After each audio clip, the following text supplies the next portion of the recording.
Darkness falls, and with it, the truth emerges. In a world where the line between fact and fear is blurred, beneath the surface of forgotten towns and restless graves, hide secrets soaked in blood and whispers that never die. From the chilling depths of true crime to the unexplained shadows of the paranormal, we dive into the stories that haunt both past and present.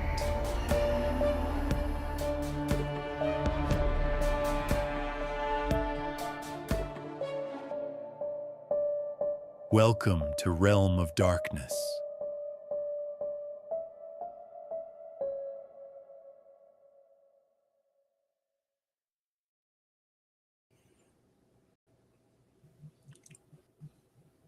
Hello. Oh, sorry.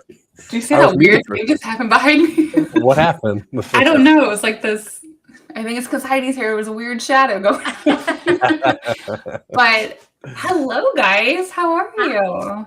Good. How are you? I'm good. So I have been so excited about tonight's show. One, because you're one of my good friends, and I always love getting to see you. Two, because you're incredibly gifted, and Nate and I have got to witness that personally. And then just because I love talking to you. So thank you so much for joining us tonight. Oh, thank you for inviting me. I'm so excited to be here. And yeah, same thing. I was excited to reconnect with you guys, and always enjoy talking to both of you. So thanks for having me. Of course. Thanks for coming. Yeah. So for anybody who might not know, Heidi is an extremely talented and gifted psychic medium, healer, nurse by day. You have your own practice of, Reiki and all these different things. You have a podcast. You have a lot going on. Yeah, definitely a lot going on, but living my passion, living my purpose. I've been a registered nurse for 26 years now. And, always drawn to the healing arts, always drawn to helping people, and really stepped into my gifts full time about 3 years ago. And I'm working now very contingent as a registered nurse. So I'm doing this work 75% of the time. So super excited to have the opportunity to live my passion. And when you like what you're doing, it doesn't seem like a lot, right? It flows. You get a flow going on when you're working your passion, when you're helping, when you're doing things that you're supposed to be doing. So when you said that you just in the last couple of years made that transition, was there kind of a moment where you're like, you know what? I just have to do this. This is my calling. This is what God gave me this gift for. I'm gonna jump, feet first and hope for the best. Well, to be completely honest, I had a lot of changes all happening at the same time. I went about 3.5 years ago, started the process of my marriage falling apart. Didn't see it coming. Actually, I did see it coming. And when it became very apparent that my marriage was ending, my whole life kind of fell apart. And that included my nursing career changing. So I worked as a registered nurse, as a staff nurse, and then transitioned over to nursing leadership. And I was super good at it. And I loved what I did. I feel like leadership is a calling. It's also an act of service. You're working for other people. You're not only working for those above you, but you're working for those who you manage. And I found that to be very satisfying, but there was an imbalance in my life. And so in a way, the universe really helped me make the transition. So I was forced kind of to make a choice at one point, and that was March of last year. And sometimes the universe is like, okay, you're saying you want this, you're on the edge. All right, we're going to push you.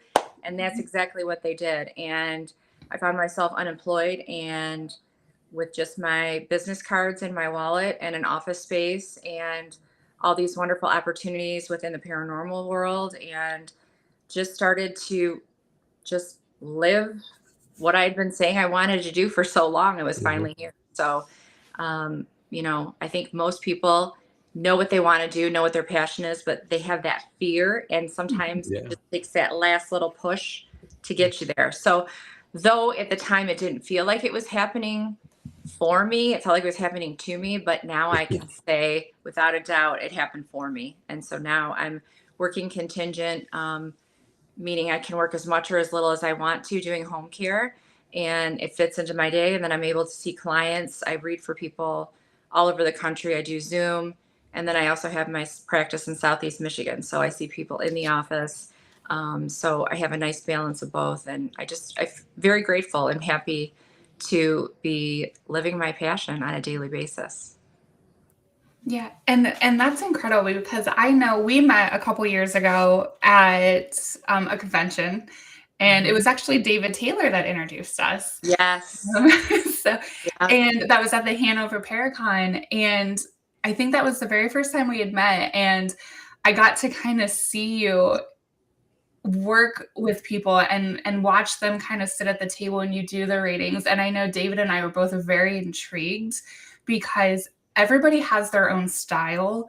But one of the things we love about your style is it was very much coming from like a healing type of place. And it wasn't, it was very specific information because I know even in our readings, it's very specific. It's not generalized. And I know that was one of the things that David and I were like, holy crap, she's going to blow up here soon because this is insane.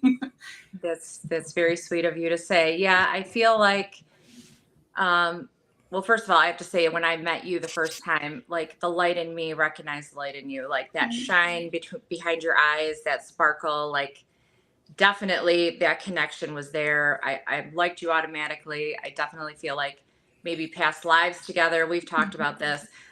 Definitely a connection. I definitely recognize the light in you. And I feel like, you know, we all have our own style. And the teacher that I learned from really encouraged that. She encouraged individuality. She encouraged there's no right or wrong way. You're going to find your way, and to just follow that gut and follow that guidance from spirit of which direction you're supposed to go. So I feel very grateful that I had a teacher that taught in that way. And I have met now mediums from all across the country, and even internationally. And what I found is everybody's got something a little bit different. I don't know if you guys just heard that, but it sounded like a firework outside my window. I like, did hear it. It was loud. gunshot. Yeah. I don't like, know what that was, but that freaked me out a little bit. Mhm. So yeah.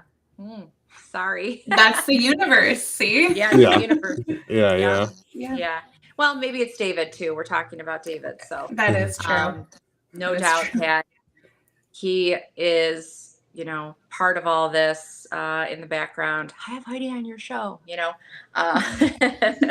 So I feel like right after he passed, you know, there was a lot of unrest and a lot of unfinished business that he was dealing with. And I got to encounter him, you know, basically last year I did so much traveling and traveled the country with Sam Beltrusis. We produced a ethics and mediumship lecture. And so we traveled to a bunch of paracons and went across the country, and every different location that we went to, David always showed up.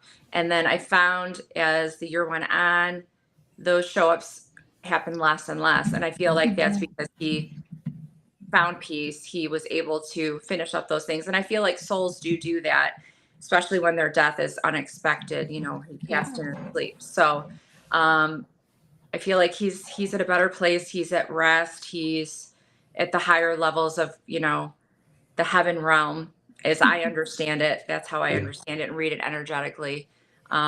So I feel like he's in a good place. So I always like to ask the psychics and stuff when we have them on, like, what was the first instance to you that you kind of knew you may be able to communicate and do stuff on the other side? my first like real aha moment when I realized that what I had was like, I really had a gift. I always knew I had intuition. I always was drawn to like tarot and horoscopes. That's really what got me into all of this in my late teens, early 20s. When my brother passed away is really when I started to open up to my gifts. And I feel like that was like in my gut, I knew I had something, but then the real aha moment was in I'm trying to think what year was that? 2013, 2014. I took a year-long course with my teacher. Her name is Lori Lipton. She's a shamanic medium here in Michigan. And she taught a course called the Intuitive Practitioner Certification. And it was a year-long course. And every month we met for like an 8-hour day and met in community. And the day of the mediumship lecture, we ended up getting in circle and doing, an experiment. And so we were just encouraged, if anybody's picking up on anything or getting anything, just start speaking and whatever. And before I knew it, I was connecting one of the girls in my circle with her sister who had passed of leukemia. And I knew nothing about it. I didn't know she had a sister. I didn't know her sister passed. I didn't know any of it. And I'm connecting her with her sister. Her sister's showing me the hospital that she was at, which was actually a hospital that I had worked at, University of Michigan Hospital, and was explaining that she had been to all the floors in the hospital, that she went through 3 years of treatment, that she had a port, that she lost her hair. And I'm connecting her sister with all of this. And then I realized, like, wait, this is coming from me. Like, I'm the one saying all this. I'm not watching somebody else tell somebody this, because I was huge into it. I would watch, Teresa Caputo, she was new at the time. You had Lisa Williams, you had John Edwards, and I was fascinated. And I thought, oh my God, what a beautiful gift of mediumship. God, I would love to have that gift, And then here I am in class and I'm connecting and I'm just like, oh my gosh. And my teacher's like, you're a medium. And I'm like, and then another medium in our group was like, there's like a line of people surrounding here waiting to come through for you to talk. And I was just like mind blown. So that was when, that was the first time that I really like had 100% pure verification that I was a medium. And it was like, it came in like a channel. And Ashley, you can speak to it too. You're a medium too. Like when it happens, it's like a flow starts and it's like, you can't stop saying what you need to say until you say everything you're supposed to. So that was like the first time. So that was about, 13 years ago. So. Wow. Well, and I know Nate he got to witness it firsthand when we talk about it a lot, actually. We did. So, when we were at Mysteries of the Fort with you and you were doing that gallery reading and then you and Sam performed that seance, Nate, was that the first time you ever got to see Heidi when we left? We met at Mysteries before, yeah. Yeah. When we left, Nate got in the car and he was like, holy crap. Yeah. That was a fun night. And it was a great, Bree and I did the gallery together and it was definitely a night of flow. You're always grateful when the flow is there because, there are days that there's blocks. There are days that, I think all of us have a day where we feel like we're on our game, whether it's spiritual, whether it's our, our day job, whatever it is we're doing. And I just remember that gallery reading just be like, Spirit did a really good job showing up and it was a nice flow. And I have to say, doing gallery by myself is something that I still really haven't done. I've pretty much always done gallery with somebody. Wow. And Spirit keeps telling me I'm supposed to do it on my own and I keep freaking the heck out. And I actually have an opportunity to do gallery on my own in the fall. And I think I'm just going to, go on the edge of that cliff and push myself off and just do it. But I've done gallery with Patty Negri, Rob Thompson, Sam Beltrusis, some wonderful people with Bree Hollingsworth, Hollingsdale. I've done always with somebody. So it'll be interesting to do it on my own. Well, it's just like the next step in progression, you know. So Mhm. yeah, just jump into the water, right? That's what Mhm. they Yeah. say. Don't Yeah. dip your toes in, just do it. Right. And I think you're going to surprise yourself because what I've noticed is when there are, two mediums working together, they do feed off of each other's energies and they Yeah. feed off of each other very well. But it's almost like not competition. It's more like getting so much information who's going to say what. So I think when you're by yourself and the spirit is able to just communicate it to one person, it's just gonna go and Yeah. go and go and go. Mhm. Yeah. So, My guys just corrected me. They're like, yes, you did do gallery on your own. And they just oh, listed 2 different times I did it. But they were small. They were only like 15 people at each one. And they're like, but yeah, that counts as doing it by yourself. I'm like, okay, fine, whatever. I guess I have. But like, I'm talking like at a Paracon or mhm. a metaphysical event, I haven't done it by myself. So, but it's changing. Mediumship is definitely changing. We've got a huge elevation on the planet. Everybody can feel it. There's a big spiritual awakening, and the vibration on the planet is changing. And with that, mediumship, I have found, is changing. Have you noticed that too, Ashley? And Nate, I don't know. Are you a medium too? Do you have mediumship? Um, I Yes, usually you're when I'm telling me around yes. people, yeah. Usually Yes. when I'm around He people, it does. seems like Yeah. it heightens up, and I Mhm. I I surprise myself sometimes, yeah. But Yeah. I mean, we all have the ability. So the way I understand it is everybody, what spirit tells me. And I always say, like, to my level of consciousness at this point in time, because I'll never claim to know everything, right? And I learn new things every day. But how I understand it, we're all born with the natural ability to be a medium. It's just some people have the natural inclination, to step into it. But yeah. as the vibration on the planet is changing, I'm noticing souls are crossing over faster. I'm able to talk to souls within like 24 hours, like coming in full level of consciousness, ready to connect. And it used to be like 45 days, you had to give them time to adjust to the other side, Mhm. orient to heaven. If they die tragically or suddenly, that's a different energy. If they die in an accident or by suicide or accidental drug overdose, I'm still finding that those souls are taking, a little bit of time to orient and get used to the other side. But I was taking care of a family friend for the last year of her life. She passed this past March, Betty, and she was talking to me like at her funeral, like full, conversations. So, and That's it's crazy. because the planet is elevating. So, you know, 3D consciousness, we now have the ability to reach the fifth dimension. We could only reach the fifth dimension, when we go to heaven, or if you had a reading with a medium and they were able to access the energy and channel it in. But now the fifth dimension, that vibration is available to us on the planet.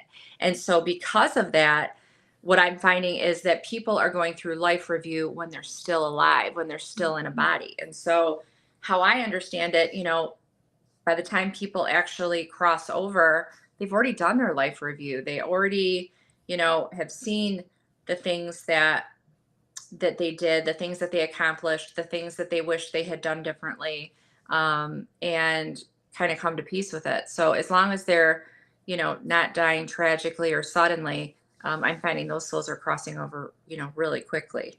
And then at the haunted locations, I don't know if it's just me or what.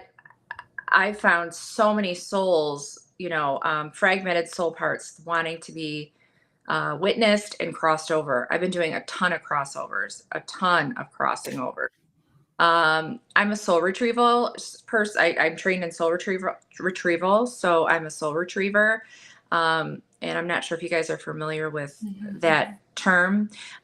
So it's a shamanic practice that we've been practicing when we lived in indigenous times and we lived in tribes. Every community had a shaman, and you go to the shaman for anything. They were your spiritual advisor, they were your healer, they were, the priest, the person that you would go to, for anything.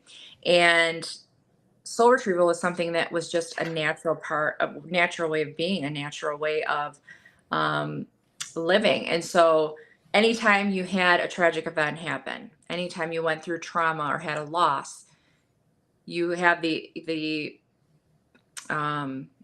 soul parts can break off. And so when we stopped living in tribes, we stopped doing soul retrievals, and people keep reincarnating and they're not retrieving those soul parts. So the soul becomes fragmented. So in psychology, people are familiar with it. Sometimes it's called like disassociation. So if somebody's in like a car accident, or they go through, somebody close to them passes away, or back in the day, if your cow died or your chicken died, or, your crops failed. Oh, That's weird. That is weird. Because it didn't log her out. No, she's still here. Yeah, she's still here. But I wonder what happened. Well, until this kind of stuff, I swear, always happens with Heidi. It's like, we talk about it all the time. It's like being a lighthouse. And it's like, when Heidi's around, it's like everything just, and it's like things will happen and people will come through. And it's just funny. And it's actually kind of funny that it's happening tonight on the show. But while we're waiting for her to come back on, Nate, why don't we talk about some of the things that we witnessed when Heidi was doing the reading and doing the seance, and some of the things. I learned a lot about you and your family that night. Well, there's that. But so, Heidi's been working with Sam Bellatrusos for a long time. And when we got to witness them do the seance, because I have witnessed Heidi do gallery readings, and, she's done a personal reading for myself and for people that I know. And I actually, one of the readings I put in to win at the benefit that we had in Buffalo for Shaylee, and I won. And, I knew Heidi, and I knew how incredible she was. So one of the things that I wanted to do is I wanted to gift my reading to someone. And I asked Heidi, I'm like, would it be okay if I gifted it to somebody who I think would really benefit from it? And she's like, yeah, absolutely. So, it was funny because I had two people in mind. So I just said, I'm going to gift it to a friend. I didn't tell her a name. I didn't tell her a gender. I told her nothing. And, it was two different people that I knew were kind of going through some things. And I ended up gifting it to Brian, my husband. And Heidi had no idea until they both logged on to that Zoom.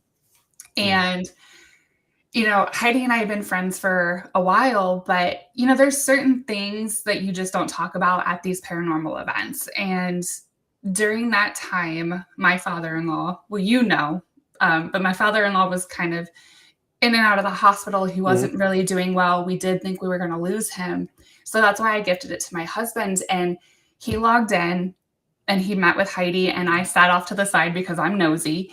And Heidi gave him this reading, and the things that she was saying was so spot on that, my husband's really not a believer. Can you hear me?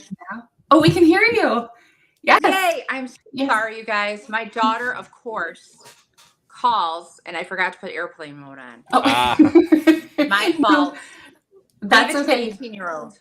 Well, I was just telling Nate about how I ended up gifting my reading to my husband, and how he was going through things that no one had known. And the things that you did and said to him, like, he's not really an emotional person, but he was sitting there with tears in his eyes. And it was things that even good friends of ours don't know. His dad has a garage and is really into cars and used to do like custom paint jobs. And Heidi, boom, boom, boom. And then, with the sickness and us almost losing him, she said that, and the look on his face. And it was just, when we ended that meeting with you, Heidi, my husband looked at me and he was like, she's so good. You're giving me chills. You're so sweet. Thank you. No, that was an honor to read for him. And I got to meet your little guy too. Yeah, he did. He jumped in. He's a little heartbreaker, that one. But he gets on the screen. He's like, "Hi, pretty lady." I'm like, "Well, hello."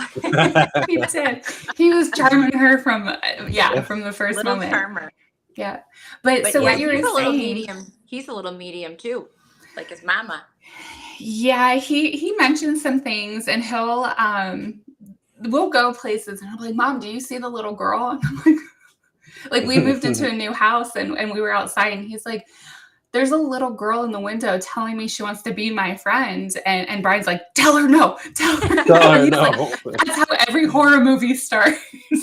So he's definitely got something for sure, but no. So what you were saying is, with the planet elevating, do you think there's a reason for that, or do you think it's just because spirituality and abilities and we'll say ghost and is more acceptable and people are more open to it? Do you think that is helping elevate in general, or do you think it's more of a cosmetic? I think it's a cosmic thing. I definitely think it's a cosmic thing. I mean, I don't like the way that I understand it. It has to do with like the planet alignments. I love horoscopes, and I don't even try. I know just a touch. I mean, there's so much to learn. It's a definite science in itself, but astrology has always fascinated me. And basically the way that the planets are aligned, if you sum it up, there's alignments that have never happened before. Like, we're talking in documented history, since we've been keeping, tabs on things. We've never had these alignments before. And how I understand it, the earth is going through a metamorphosis. So, we learned in school about the dinosaurs, right? And we learned that there was like the Great Flash, or something happened to make the dinosaurs extinct. And so how I understand it is like Mother Earth is going through a metamorphosis. She is upgrading herself. She's rebirthing herself. And so with that, the vibration of the planet is elevating based on the cosmic energies of the universe.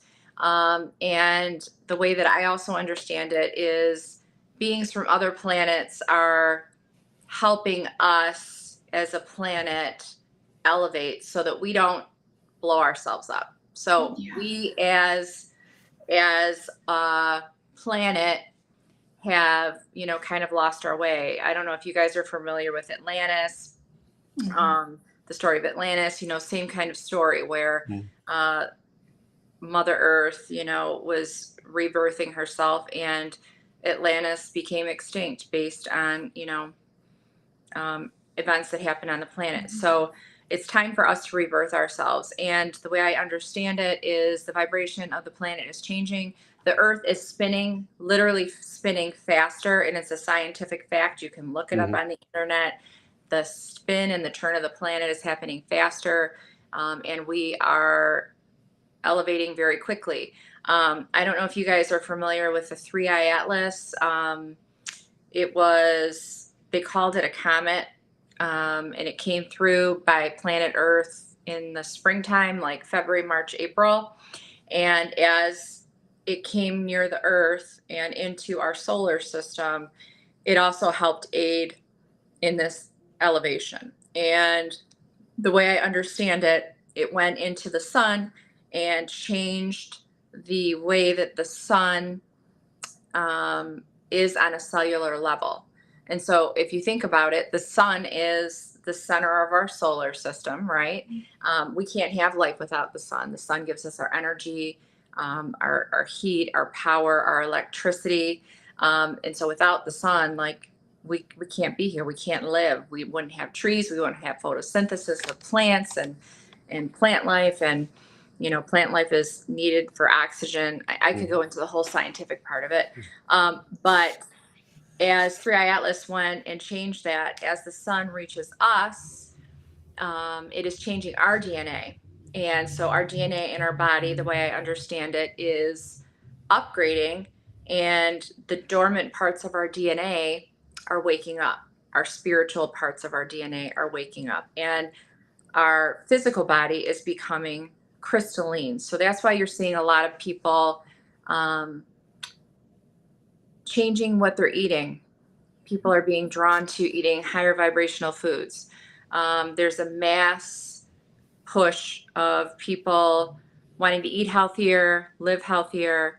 The sun is also, our water is, if we drink our water, if we drink our spring water, if we drink the water from the earth, that's not gone through the processing system, we're drinking it. That's also helping our DNA upgrade. So the sun is coming into our skin and changing our cellular level and our DNA at a cellular level, on the physical level, but also our spiritual DNA. We drink the water, the same thing happens. So the planet itself is upgrading, and we have a big event coming, and it's already kind of started. I really started noticing it back in September, when there was the shooting of Charlie Kirk. That was kind of the beginning of like this mass awakening of people. And when I say this, I'm not saying it in a political way, any way, shape, or form, because I am not into politics. I don't identify as Democrat or Republican. I used to be a diehard Democrat,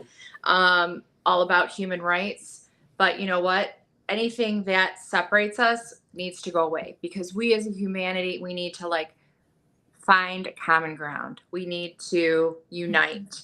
And things are falling apart. Systems are falling apart that don't work anymore. And I really started feeling this upgrade probably the last week. Huge spiritual upgrades. So those of us that are awake and on the spiritual path, we're really feeling it. But the people that are really feeling it are the people that I call the muggles, the people that don't really understand any of this, right?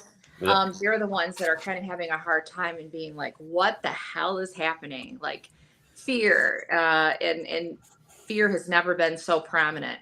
And so that's why right now it's so important that we ground on a daily basis. Grounding is something that we can do as simple as walking outside and standing in the grass barefoot, walking up to a tree and hugging it, meditation, breath work, sound healing, these kinds of things to support our nervous system. Because as a collective, we are picking up on that fear energy. We've got war happening, not just our country, not just over in Iran, and Israel, like everywhere in the world. Yeah. Governmental systems are collapsing, not just here, but everywhere. Financial systems are collapsing. It's time for us to upgrade, to be better, to elevate. And, we're going to have a choice what path we want to go. And there's going to come a point where, it's going to be like, all right, that's it. What do you choose? Love or fear? Yeah. I know what I'm going to choose. Love all day long. Yes. Yes. Yes. And I love that you brought up the grounding and, kind of keeping yourself grounded with nature and Mother Nature and Earth and all of that. When you're doing your readings or when you're prepping to do a gallery reading, how do you make sure that you're protected? And what are your rituals to make sure that your energy is what you're coming and leaving with versus somebody else's? Yeah. So for me, before I do any kind of gallery reading or any reading at all, I always like to do just a grounding. Like when I've read for you, Ashley, or other people, my biggest thing is to have everybody in the room kind of close their eyes, call in the white light of the divine, and just have everybody kind of run their energy. So I ask everybody to ground. I walk them through a grounding exercise, and then I pull in the light from the divine, the great central sun, bringing in light through the top of their head and all the way through the chakras. And as I'm walking, my clients or my group that I'm reading for, as I'm walking them through this grounding and clearing, event, I'm also doing it for myself. And then I always work with the archangels. Archangel Michael and I are buddies. He's my man. He's my gatekeeper and he's my protector. And so I work with him in everything that I do. I call him in for protection and ask him to support my time to keep the vibration high. I call in Archangel Raphael and ask him to infuse his green healing light. He's the angel of healing. And everything I do is with the intent of healing behind it. So any information that I get whether it's from spirit, whether it's something about their past, present, and future.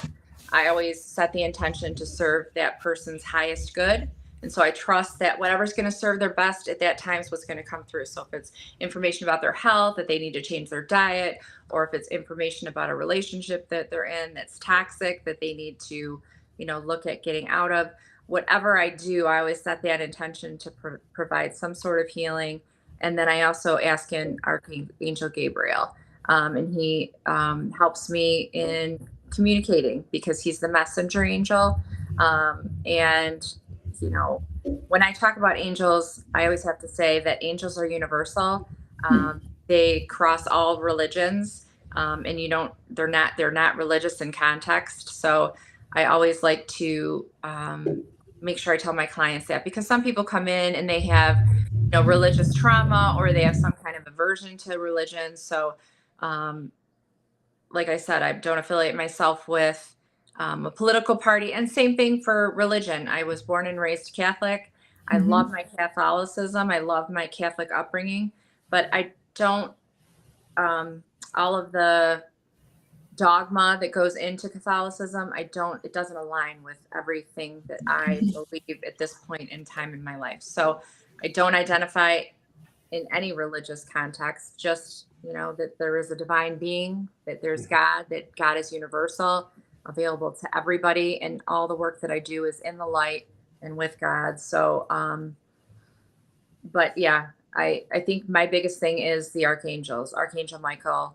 And then when I finish a reading, when I finish a gallery, when I finish a investigation, I always hug my clients if it's in person, or when I close the circle, I set the intention at the beginning that when we are done, that we are closed, and that any courting is cut, because sometimes people love, your energy. People love coming to me and getting a reading. And when they leave, sometimes if I don't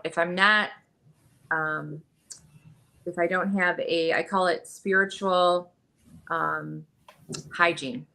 Spiritual hygiene. You have to have it. And if you don't make sure you cut those cords, people can subconsciously connect themselves to you, and then your energy is drained. And they're not, most of the time, like I said, it's subconscious. They're not consciously doing it. But when they come to you, you're connecting them with their loved ones. You're holding space for them. They enjoy the energy. And sometimes they can, leave a little piece of themselves back. So it's super important, especially in paranormal, because you are working with darker things.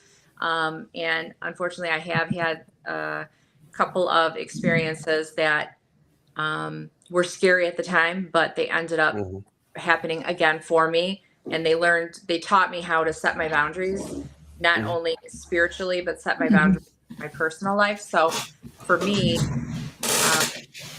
it wasn't necessarily a bad thing. But yeah, spiritual hygiene is something really important. I teach my students that too. In the teaching that I do, I started a program this last year called Soul Searchers.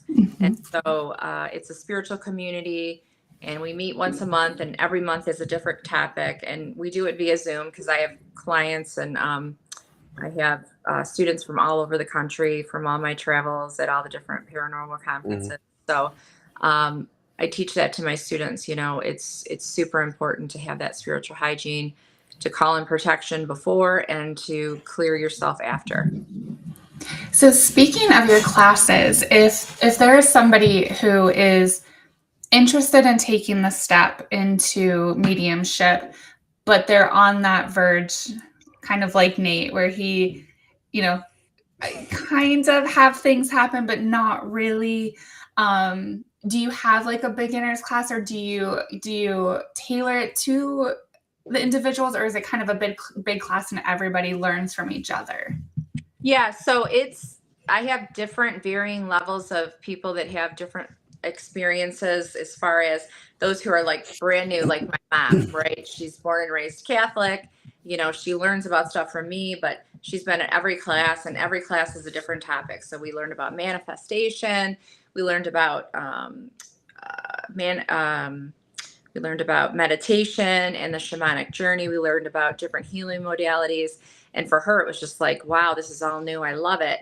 But then I have other people that are, very spiritual mediums themselves that come to the class. Now, right now, I don't necessarily have a formal mediumship mentoring program, but I do mentor some people that are, I have mentored other mediums that are learning how to tap into their gifts and how to give them tools and to understand, like, when you close your eyes and you start feeling a weird feeling in your stomach, or you start to feel pressure on your chest, or you start to feel an emotion, or you start to get a picture in your head. I'm teaching them how to tap into the subtle energies of mediumship, because it's not something that's loud, boom, in your face. The biggest thing is learning what your clairs are. There's the different gifts that you have. So for me, I'm very clairvoyant. So for me, I see images in my head. I see pictures in my head. And to me, it's almost like a dream, or, I always try to, like, tell people, picture your first grade classroom, go in your first grade classroom, sit in your desk and picture the chalkboard and where are the windows, and there are literally people who cannot think like that. And I didn't know this. I thought everybody thought that way. I thought everybody saw things like that, and they don't.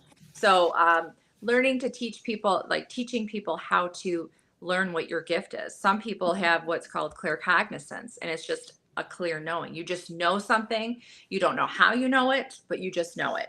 I have a lot of students in my class that are very claircognizant. And so that's probably, I would say, like, the least favorite one for people to have, because it doesn't give you validation. You're not getting pictures in your head. You're not hearing voices. You're not clairaudient and hearing voices in your head, or hearing a voice actually out here in your ear. And so claircognizance, you just know things. I have a friend who's a nurse practitioner, and he works with people at the end of life in palliative care and hospice. And he just will go into a room, he'll meet a patient for the first time, and he knows the whole family dynamic. He knows that mom's a narcissist and dad's a this, and there's a issue with the sisters, they don't get along. Like, he can go in and know the family dynamic and speak to it, and he is given the right words to say by spirit, and he walks out, and half the time he's like, well, that worked. I mean, he's very good at what he does, but he had to learn how to trust his gut and trust that, that things he knew, he just knew. He didn't know how he knew, but he knew. So that's probably the hardest one to, like, quote unquote, prove to yourself. So I really, with my students, we really work a lot on that, finding what your gifts are and then tailoring them to you. But I also teach that everybody's a medium, and then, learning how to tap into it. So we have done 6 classes. July, we're taking a break, and then we're going to restart in August. But I've got my students requesting classes on astrology. They want more information on astrology. They want more information about tarot and tools of divination. Those have become, astrology and horoscopes are really coming back hard and strong. And if you go on YouTube, there's a lot of that, and it's kind of returning back to the basics, because there is a science to it, and people find a lot of comfort in that. So, and then I've had a couple people, ask for classes on mediumship. So it's not something I do formally right now, but I definitely have had my fair share of mediums that I have helped mentor, and just kind of taught them, you're a medium, like, trust it, like, say it. The biggest thing with your gifts, and Nate, and I can tell you this too, Ashley, is having the courage to just say what you're getting, and having the ability to be wrong. Sometimes you say something and people look at you like you're growing horns out of your head. They're talking about a table and people playing cards at the table, and is that, like, what does that bring up for you? And they'll just look at you like, huh? just no idea. And then it won't make sense at the time. And that's what I tell people. Okay, they're showing this to me. I know what I'm getting, and I'm telling you what I'm getting, and I don't know what it means, and you don't either, but kind of put that little tab there, save it for later. And I'll get a text a couple days later. Hey, by the way, wanted to let you know, I went home and talked to my mom about my reading, and my mom and her sisters used to sit for hours with my grandma and play rummy. And that's what she was talking about. So, as a medium, the biggest thing is having the courage to say what you're getting, say what you're feeling, and, being wrong sometimes, but it's not really being wrong. It's just usually the sitter is not able to place whatever it is you're saying at the time. And whether it's grief, anxiety, not understanding how a reading works, there's all those different factors. But yeah. Well, and I think too, and I'm going to pick on Nate again. I think, for me, when I first started out, things would happen and I'd be like, oh, that's just my imagination. Like a picture would pop in, or, it's hard to explain. I think when people think of mediums and you say, oh, I heard, they think it's always audibly, but it's more of like that little voice in your head. Right. So it's kind of like your subconscious saying the word. And people just think, oh, it's my imagination, or, oh, I'm just thinking too much into it. And that is what I had to get out of. I had to stop telling myself, oh, I watched a scary movie before I went to an investigation. And that's why I'm hearing and seeing these things. And, working with Nate, because, I told Nate right off the bat when we started investigating together, I was like, I think I can. So I might just say stuff. And now he is in my face sometimes like, what are you thinking? What do you tell me? And he forces me to push those limits, which have helped me grow too. And now I'm doing it to him. Right. And it's working. It's a good dynamic. You have to have that support system where if I am wrong, Nate's not going to be like, oh my God, you're an idiot. Wow. You have to have that system well, maybe, that supports, depending on what I did or said.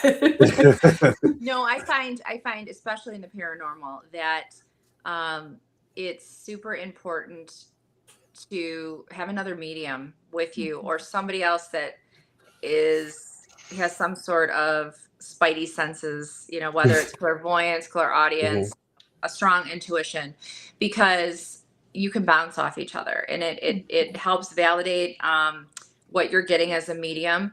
And if I can do an investigation with at least one other medium, it's my favorite way to work, because sometimes if you're the only one, it can be a little isolating, but I want to say most of the people that are in the paranormal are mediums. They just don't necessarily own it, or are ready to, step into that role. But I think those of us that are drawn into the paranormal, those of us that are drawn into the afterlife and drawn into the unknown,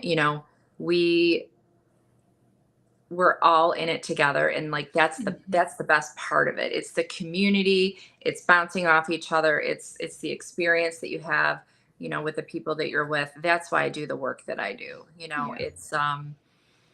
It's definitely a passion, for sure. And it's, I know depending on who you talk to in the field, sometimes, they'll say, oh, it's dramatic and people this and people that. But I personally have had, a great experience being in the paranormal field. I've met so many incredible people. I've gone to incredible places. I mean, it's funny. I'll talk to people and they're like, oh, well, invite all your friends over. I'm like, well, all my friends are in different states all over the US, because, it's like you get so close to these people. Like Nate's in New York and I'm in Ohio. So it's like, it's hard to get together, but there really is, if you find the right people, there's a incredible group of people in the paranormal community.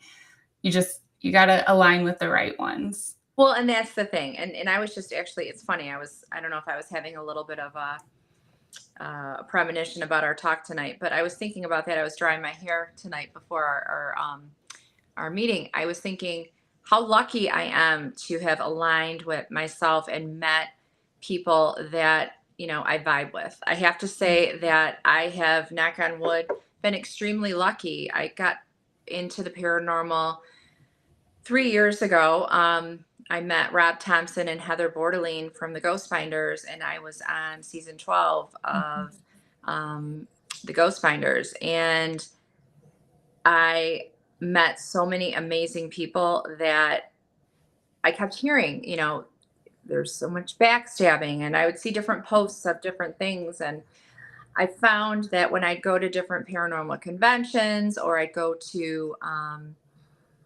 different investigations, that I followed my guidance from my spirit guides. I met everybody, but I was drawn to the right people. I was drawn to the people that I was supposed to be, with. And the people that, even the people that quote unquote are mean to other people, I pretty much have been lucky to kind of escape that. There was a couple people that didn't like me because of a couple people that I was friends with. And it was like, well, that's on you. That's not on me. And I don't allow that energy. I never even considered them a friend, so it didn't bother me. But I knew that it was really them that had the issue. But I have to say, I have been so lucky to meet such amazing people and work with such amazing people. You and David, and like I said, the Ghost Finders, the cast and crew from the Ghost Finders, Patty Negri, Sam Beltrusis. I have been very blessed and lucky to have aligned myself with some wonderful people. And I trust that my guides will continue to steer me in the right direction, and know who to align myself in with and who not to. And the people that, I think it's anywhere you go. I don't care if it's in the paranormal. I don't care if it's at your job at McDonald's, if it's the hospital you work at, it's the, plant that you work at, whatever. Like, there's always going to be those people, I call them the haters. And it's like, you just give energy to the people that are in your same vibration. Align yourself with the right people, I was just thinking that there's something that I tell my son all the time, and I'm like, if you give out positive, you get positive. If you give out negative, you get negative in return. And I do notice that when those things are being said and happening, it's always the same people, it's always the same group. And I'm like, that's because if you give out that negative energy, that's what you're getting back. So I'm like, you just got to keep pumping out that positive energy and hope that that's what the universe is throwing back your way. And so far, I think we've all been pretty lucky in that aspect. Yeah. I think, I'm a firm believer in your thoughts and your words create your reality. Like, that's what manifestation is. That is, if you're thinking negative and you're, today's going to be a terrible day, or, whatever, you believe something, the world's against me and I'm a loser, and, I don't know how to do my job, whatever. Like, those kinds of negative thoughts are going to create a negative experience. You got to put the energy out there that you want to experience. And so that's another big thing that I have really been trying to teach in my soul searcher community is our thoughts and our words create our reality. And manifesting is just that. It's creating the life that you want. Like, there's nothing that's impossible. So, well, and I know, I think one of the things that like Patty Negri says is words spoken are magic. You may not be an altar lighting candles and with incense and all this stuff, but spoken words are magic. Yeah, they have energy, but that's what a spell they do. Yes. And that's why, like you said, if you're like, oh, I'm going to have a terrible day, more than likely you're going to have a bad day. So, you know what? If you wake up and stub your toe, be like, that's the worst thing that happens. We're going to have a great day today. Right. I just think, and just piggybacking and going back and circling back at what we talked about before, that right now with the planet elevating and with consciousness elevating and people having a mass spiritual awakening, I think that now more than ever, at least if we know the basics, that there's going to be two options. It's love and fear. Love is like the highest vibration, while authenticity really is higher, like the frequency and the vibration of authenticity, or like being a real person, like that actually is a little bit higher than love. But those two things, and then fear is like the lowest thing, anything associated with fear. So anger, shame, those lower vibration emotions and energies, we have the choice. And so do whatever it is to create the ability for you to pick the higher ground. And it goes back to what I call Christ consciousness. And I try to not use that word because I have so many friends that are Jewish and Islamic and all different kinds of religions. So I never want to alienate anybody. But Christ consciousness is also unity consciousness. What does that mean? That's going back to, we are all one. We are all the same. Nobody's better than the other. I am you. You are me. I see in you a part of me. And so going back to kindness and compassion and forgiveness and, holding space for other people. That is what we need to return to as a humanity and as a human race. And I think we're in a pretty good place that there are a lot of people already doing that. But you don't have to be religious. You don't have to be part of a church to be a good person. You just have to believe that there's a higher power. And, if I treat you well during your hour of darkness, when I have my hour of darkness, somebody is going to come and they're going to be there for me. And so what we put out, we get back. And so for me, I think it goes back to just that unity consciousness. Treat others as you'd want to be treated, the golden rule. Yeah, I love that. Again, with everybody watching, we are running Heidi's website and email address at the bottom. So if you do want to reach out for classes, a reading, any type of gallery reading, bookings on podcast shows, any of that, these are the ways to get a hold of her. If you are having trouble, let Nate or I know, and we can point you in the right direction. We'll get you in touch with Heidi for sure. Yeah. No, well, thank you for that. I appreciate it. Yeah, my website is actually being updated, but it's still functional, but it's being updated right now. So there'll be, a page for soul searchers, and then there'll be a page for booking, and then all the events that I'll be at, so that people, if they want to come to any of the events that I'm going to be at around the country, that they can come and join me. So, yeah. So I know we've already hit our time, but I do have another question. So for what are some of the upcoming events that you have if people do want to come out and see you? Because I know you're really booked, but we can at least talk about some of the sooner ones. Yeah. I'm not doing as many events this year, just trying to grow my business here in Michigan, and my daughter graduating from high school and starting college. So really needed at home. But my next paranormal event is in October. I'm going to be at the Mass Paracon with Sam Baltrusis, and I'm actually one of the sponsors. I actually am doing a sponsorship in memory of David Taylor, just to help the prices of the admission into the Paracon to be cheaper for people so that they can attend. And then I'm going to be at Wilson Castle in October for an event. Sam is launching his book. He has another new book coming out about New England castles. So I'll be at Wilson Castle, one of my favorite places to be. It'll be my third visit there.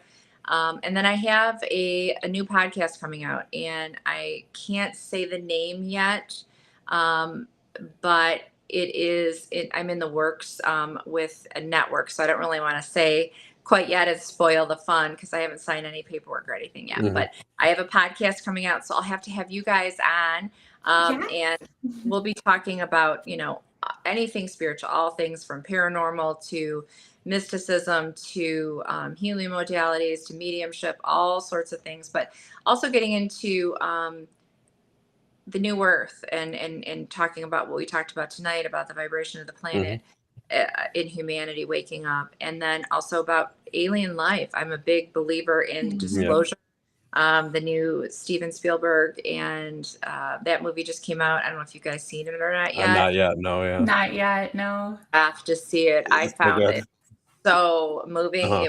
resonated with me deeply, because some of the people that were activated in the movie had a lot of the gifts that I have, and they were, channeling and speaking light language and doing all sorts of things, and it just resonated with me, and took me back to, being a child and just knowing things that I didn't know how I knew them.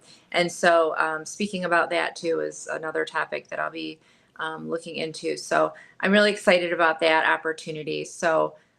And then also writing a book. I'm working on writing on a book right now, about mediumship. So, and helping people find their gifts and identify their gifts and stories about their awakening.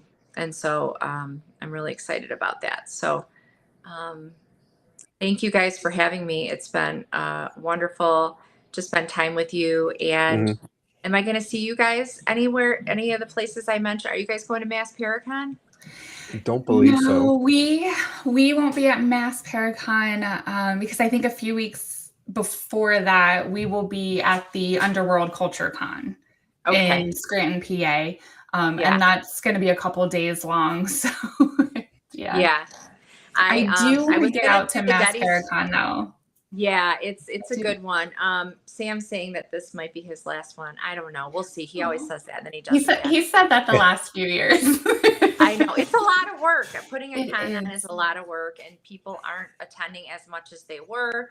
But I think it's going to come back. And I do a lot of metaphysical events here in Michigan, and I want to start doing those around the country too. So I'm hoping to start doing more of those. But yeah, I was going to do the Gettysburg Bash in July, but I have too much stuff going on. I'm buying a new house, and so not this year, but hopefully next. So yeah, the paranormal world is something that, like I said, I was just introduced to 3 years ago, but it definitely helped me open up my gifts and help me learn how to balance the light and the dark. Everything has duality. Duality is important. And in the dark is not really something to be feared, because not everything is all good or all bad. Everything has aspects of both in it. So for me, it really helped me, like I said, step into my highest timeline and embrace it. So thank you guys for having me on. It was so great to be here with you. And I'll see you guys all soon. And like I said, come on my podcast too. I'd love to have you guys. Yeah, we would love to be on. And thank you so much for being on. Like I said, I love talking to you. I love seeing you. And tell your husband and your son I said hi. Oh, I will. We actually we're heading back to his hometown this weekend. That's why there's a whole mess behind me. I'm charging all this equipment because Nate and I are heading back to his hometown to do a couple investigations this weekend. So fun. Where's your hometown? So he's actually from Fremont, Ohio.